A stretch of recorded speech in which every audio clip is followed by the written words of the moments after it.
र राम्रो मजाको भ्यू रहेछ क्या म अहिले खान्छु एकछिन राख्नु बुवा नमस्कार चिन्नुभयो ल आउनुहोस् मलाई चिन्नु भयो होइन चिन्नुहुन्छ अब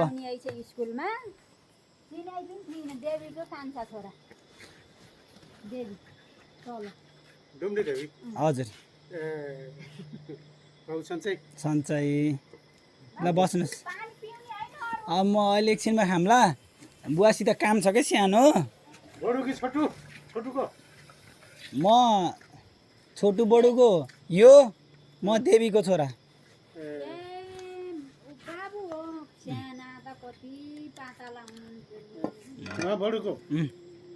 अरू ठिकै हुनुहुन्छ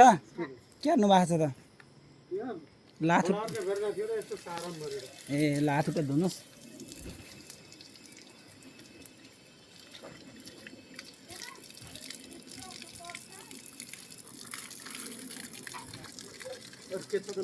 एकदम ठिक छ तपाईँलाई भेट्न आएको यहाँ त काम छ एउटा सानो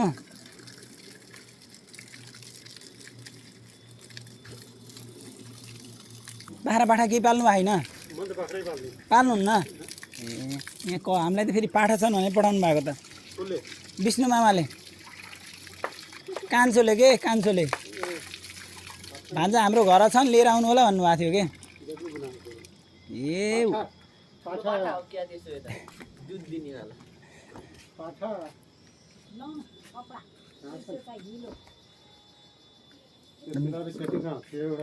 हो र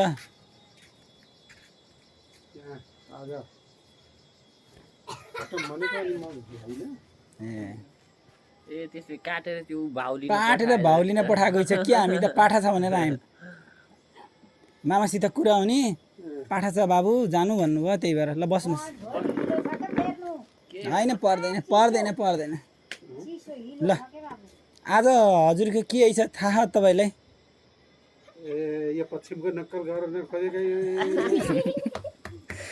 ल तपाईँलाई जन्मदिनको धेरै धेरै शुभकामना है छोराहरूले पठाउनु भएको है तपाईँलाई है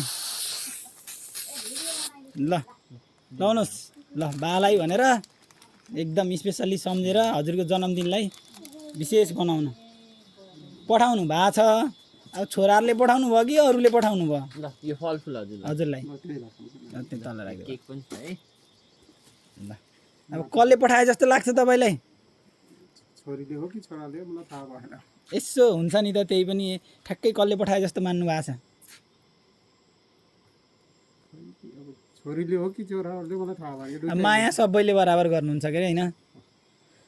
ल त्यो राखेर ठ्याक्कै यो खोलेर हेर्नुहोस् त तपाईँले चिन्नुहुन्छ कसले पठाउनु भयो हजुरलाई भनेर होइन हजुरले नै खोल्नुहोस् आज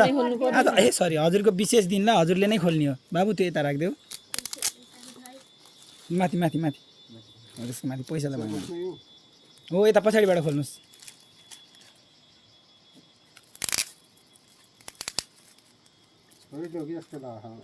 हो र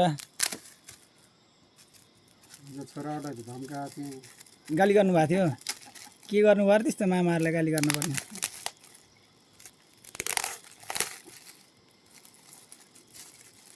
ल कसले पठाए जस्तो लाग्छ हजुरलाई सबै परिवारले भन्न पर्यो